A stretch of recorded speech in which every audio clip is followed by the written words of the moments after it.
Coucou tout le monde. C'est encore Bonjour à nous. tous. Alors aujourd'hui, comme on est le dernier jour de l'année 2019, comme beaucoup de gens, je pense aujourd'hui, on a décidé de faire un petit bilan de notre année, de tout ce qu'on a fait, et puis voir un petit peu nos projets pour l'année prochaine.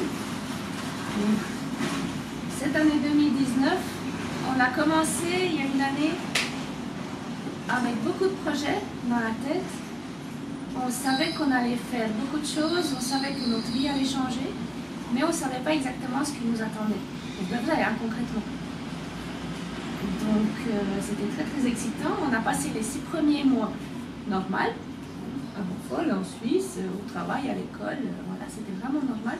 Et on savait qu'au milieu de l'année, donc en juillet, tout allait changer et que ce sera vraiment une nouvelle aventure. Des choses en fait dans cette année qui vous ont poussé à prendre des décisions et passer du rêve à du concret. Et il y a une chose qui change entre le rêve et le projet, le concret, c'est finalement une date. C'est ça, une décision. Donc, et ça change toute l'attitude. Donc, quelques mois avant juillet, nous avons décidé d'une date du départ de ce voyage. Et le voyage a commencé le 24 juillet. C'était vraiment impressionnant parce que jusqu'à cette décision, mais où vraiment tout est devenu concret, on a acheté le billet d'avion, on a démissionné, donc vraiment c'était prêt. Donc on s'est dit, mon Dieu, quoi qu'il arrive, cette fois on ne change plus d'avis, on part vraiment pour de vrai. Alors qu'avant on en parlait pendant des années et des années, mais c'était vraiment juste un rêve. C'était vraiment drôle de voir que jusque-là, dans notre rêve, on trouvait toujours des excuses de repousser le rêve. On voyait toujours des obstacles, des difficultés, on se disait oui mais c'est pas le bon moment, oui mais on n'a pas encore assez d'argent, oui mais voilà, on fera un jour plus tard, on ne sait pas quand. Et le jour où on a pris la décision, où on a choisi la date, depuis ce moment-là, toutes les difficultés sont devenues des obstacles à surmonter. On ne voyait plus des problèmes, mais on voyait partout des solutions. On réfléchissait vraiment dans ce sens-là, de savoir comment on peut faire pour surmonter ça, et quoi qu'il arrive, on allait le faire. C'était plus une question de si ça arrive, on annule, ou bien si ça se passe comme ça, on annule. C'était une question de si ça se passe comme ça, qu'est-ce qu'on fait? Mais on y va de toute façon. Oui. Et puis, ce qui pourrait paraître compliqué, mais qui finalement ne l'a pas été vraiment, parce que les choses se sont déroulées les unes après les autres, en prenant des expériences et en discutant, ou en lisant des articles que d'autres personnes ont fait avant nous. Et on pourrait croire que c'est compliqué de mettre en route un voyage comme ça, mais finalement c'est pas si compliqué que ça, et les choses se déroulent les unes après les autres. Alors bien sûr, si c'était à refaire, on prendrait d'autres décisions, d'autres moyens, mais ça irait aussi. On le ferait, on oublierait peut-être moins de choses. Mais voilà, c'est l'aventure, et l'aventure, c'est aussi oublier des petites choses et puis se décarcasser après pour résoudre quand même ces petits problèmes. Aussi prendre des choses qui finalement ne nous servent à rien. Oui, on a pris une veste, elle ne sert à rien du tout. Elle nous a servi une fois quand même. Oui, une fois. Quand même. Mais voilà, c'est vraiment hyper important. Hein. Ça nous a semblé, pendant longtemps, des années qu'on en rêvait, qu'on en parlait, ça nous a semblé toujours trop compliqué, trop cher, trop difficile, trop. Et une fois qu'on se met ça dans la tête et qu'on y va, il n'y a plus de retour possible. Maintenant, la décision est prise. Ben, finalement, on se rend compte que tout s'enfile presque naturellement. Finalement, il n'y a rien de compliqué. C'est ça. C'est naturel. Voilà. Et puis, une autre question qui est très très importante, c'est pourquoi on a pris cette décision, pourquoi on a décidé de quitter la Suisse, de quitter notre petite vie tranquille, qui était quand même très agréable, hein, tranquille, confortable, on avait tout ce qu'il fallait vraiment. Et ben, c'est tout simplement qu'on s'est rendu compte que la vie passe très vite, que la vie peut s'arrêter n'importe quand sans nous prévenir à l'avance, et qu'il faut vraiment prendre le temps, pardon, qu'il faut vraiment prendre le temps d'en profiter. On a 2 enfants qui ont 9 ans maintenant. On voulait vraiment prendre le temps, passer avec eux, découvrir le monde avec eux, mais vraiment vivre des aventures, profiter de la vie, sortir de cette routine quotidienne qu'on avait. Entre le matin, on se réveille, on se dépêche pour aller à l'école, au travail, après on rentre, le soir on se voit un petit coup, on dort, etc. Donc vraiment sortir de cette vie-là et vraiment passer du temps ensemble. Il y a un élément qui est important, qui nous arrive à tous et qui nous arrive aussi, c'est qu'on travaillait les deux. On a passé beaucoup d'heures dans nos travaux, nos travails respectifs. Et puis, les enfants, on les voit pas beaucoup. Fermez la fenêtre, parce que ça fait du bruit. Voilà, ça fait peut-être un peu moins de bruit comme ça avec la fenêtre fermée. Oui, on je disais. Et on continue. Voilà, comme dans beaucoup de couples, dans beaucoup de familles, on travaillait les deux et on travaillait beaucoup. Et puis les enfants, finalement, on les voit peu et ils grandissent très vite et on se rend compte qu'on ne passe pas beaucoup de temps avec eux. Donc une des décisions de ce voyage aussi, ça a été de dire on va passer plus de temps avec nos enfants parce qu'ils le réclament, parce qu'ils veulent passer du temps avec nous. Comme vous, on passe beaucoup de temps, comme beaucoup de gens, on a passé beaucoup de temps au travail et peu de temps à la maison. Et puis même quand on est à la maison avec les enfants, il y a le ménage à faire, il y a la cuisine à faire, il y a la vaisselle, il y a les devoirs à faire, il y a toujours quelque chose à faire qui... En tout cas, moi, j'avais toujours l'impression de courir. On avait toujours ce stress de se dire on a tellement de choses à faire, on est en retard, et quand les enfants viennent réclamer de passer un moment tranquille et juste jouer, je me disais toujours oui, j'ai très envie de jouer avec toi, mais il y a la vaisselle qui m'attend, il y a le ménage qui m'attend, il y a du travail, il y a des collections, il y a des choses, il y a plein de choses qui nous attendent. Finalement, ça a mis un immense stress, je trouve, sur nous. On se dit, est-ce que je laisse tous ces travaux puis toutes les tâches qui m'attendent de côté, puis du coup je culpabiliserai à cause de ça, ou alors je demande aux enfants d'attendre, et les pauvres, ils passent un peu leur vie à attendre, parce qu'on a tellement de choses à faire à côté, puis après on culpabilise à cause des enfants et du temps qu'on n'a pas passé avec eux, et qu'on peut finalement pas rattraper, parce qu'ils grandissent vraiment vite. Oui, et puis il y a ceux qui ont la chance de travailler à 5 minutes de la maison, et ceux qui n'ont pas la chance et qui font 1h30, 2 heures de route par jour pour aller travailler. Et ceux-là, ils se lèvent le matin, les enfants dorment, ils rentrent le soir, c'est l'heure du souper, ils font 1 heure de devoir, et puis après c'est l'heure d'aller au lit. Et puis, on ne voit pas les enfants grandir. Donc depuis là, on s'est dit, ok, stop, on va mettre un stop et on va vivre avec le plus beau cadeau qu'on peut faire à nos enfants, c'est passer du temps avec eux. Et finalement, ne pas repousser ce qu'on peut faire maintenant. Après, peut-être qu'il nous est aussi arrivé des choses qui ont fait que c'est maintenant le moment de le faire. Mais le plus beau cadeau qu'on pouvait leur faire, c'était ce voyage et passer du temps avec eux. Ça, vraiment, on veut leur laisser un maximum de souvenirs ensemble. Et que personne n'oublie, c'est vraiment important, que la vie, elle ne tient à rien. Et on peut perdre la vie ou avoir un problème et ne plus pouvoir passer de temps avec sa famille. Et c'est totalement faux de croire que ça n'arrive qu'aux autres. Et il faut qu'il nous arrive des petites choses pour qu'on en prenne conscience. Voilà. Voilà, ça c'était la raison principale. Après, c'est clair que nous, on avait aussi envie de voyager, de voir le monde, de vivre d'autres choses, des aventures. Voilà. Et attendre la retraite pour le faire, c'est bien, mais je pense qu'il y a pas mal de retraités qui vont nous dire oui, mais la santé n'est plus là, ou on n'a plus assez d'argent, parce que soyons honnêtes, quand on voit combien touche un retraité et combien coûte la vie, il ne peut plus voyager. Donc, ou alors tout simplement on n'y arrive pas, on ne sait jamais. Ou on ne peut plus, on ne sait jamais. Donc vraiment, il faut profiter. Tant qu'on a la vie, on a la santé, on a la possibilité, il faut vraiment en profiter. Voilà, donc on a commencé cette nouvelle aventure. Ça fait, on va dire, 5 mois et demi, à peu près, qu'on est parti. Vraiment, On a appris énormément de nouvelles choses.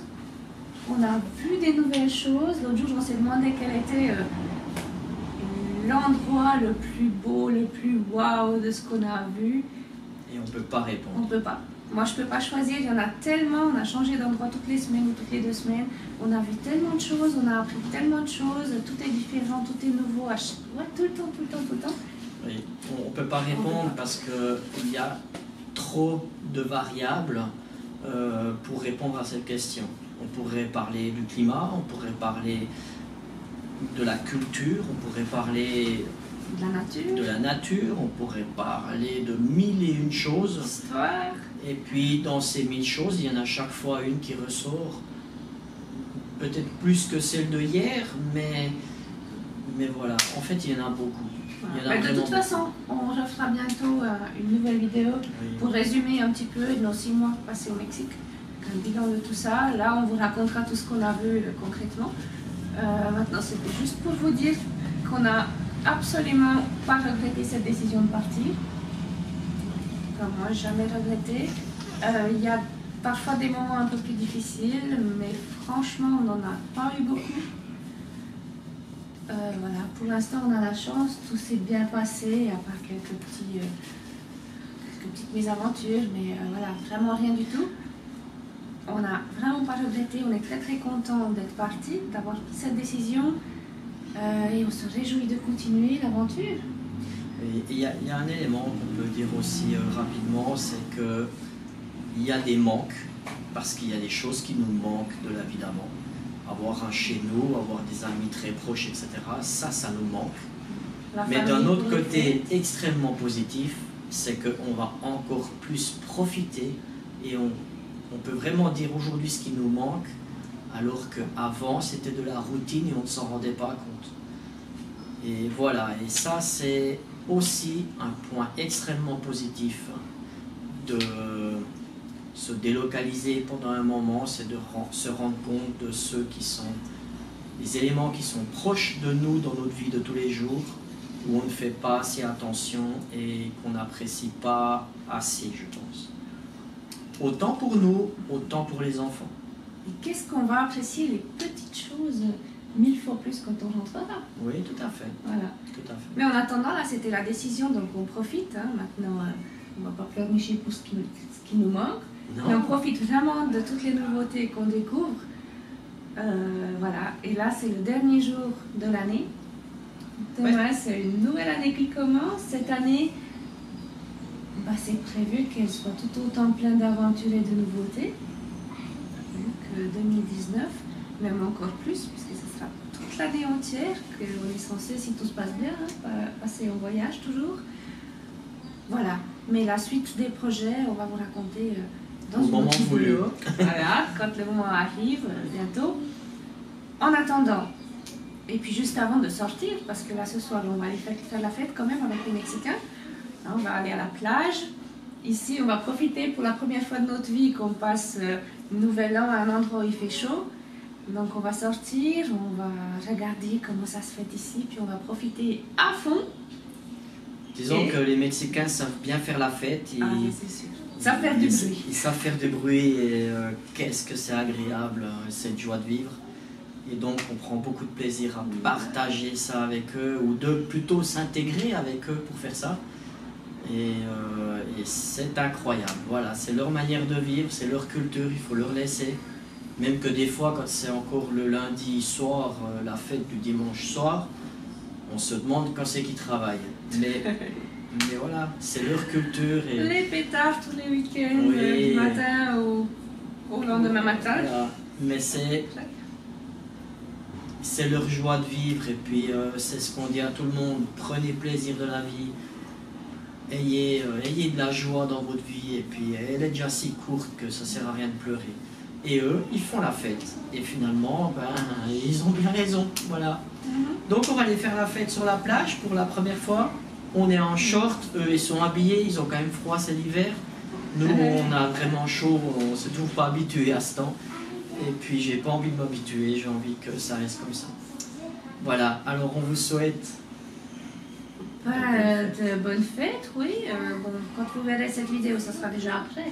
Oui. Mais c'est pas grave, hein, puisqu'il est quoi? Il est 5 h de l'après-midi, donc il doit être minuit chez vous, juste au moment quand on... Oui, voilà, vous faites Voilà, en fait, c'est nouvel an chez vous maintenant. Nous, on a encore 7 heures jusque-là. Exactement. Bonne année. Voilà, bonne année. Mais de toute façon, on vous souhaite vraiment tout du bon hein, pour cette nouvelle année 2020. De la santé, c'est hyper important, mais de la joie, du bonheur, de la bonne humeur, de l'amour, de l'amitié, des rires, des découvertes, des aventures, des surprises et toutes les belles choses que la vie peut vous apporter. Et surtout, un truc hyper important, c'est qu'il faut en profiter. Alors profitez, n'ayez pas peur, ne repoussez pas à demain. Lancez-vous, réalisez vos rêves, n'attendez pas, on ne sait jamais ce qui peut arriver. Donc c'est le moment. C'est le moment de faire la fête. Faites. Ne repoussez pas à demain ce que vous pouvez faire maintenant parce que demain n'existera peut-être pas. On ne sait jamais. C'est horrible à dire, mais c'est la vérité de cette pauvre vie. Profitez de la vie. Non. Et puis... Et Chloé. Et puis, Ethan. toutes des belles choses pour 2020. Alors les enfants, prêts pour la fête? Oui. Ah, apportez les chapeaux. Super. Ethan, t'es prêt? Ethan. Allez, on arrive. Où? Il est où? Mon chapeau qui tombe. Il est où? Allez, voilà. Allez, viens, Ethan. Viens. Un chapeau sur la tête et un chapeau et on... Fais là. Voilà. Allez, on souhaite un joie. Bonne année. Bonne année. Bonne année à Profitez tous. bien de Allez. 2020. Et nous, on va à la plage. Bisous, bonne année, bye bye. Ah, et n'oubliez pas de mettre un pouce bleu, abonnez-vous et notez la cloche de notification. Non, 3, 2, 1, tac, tac. Bye.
Merci.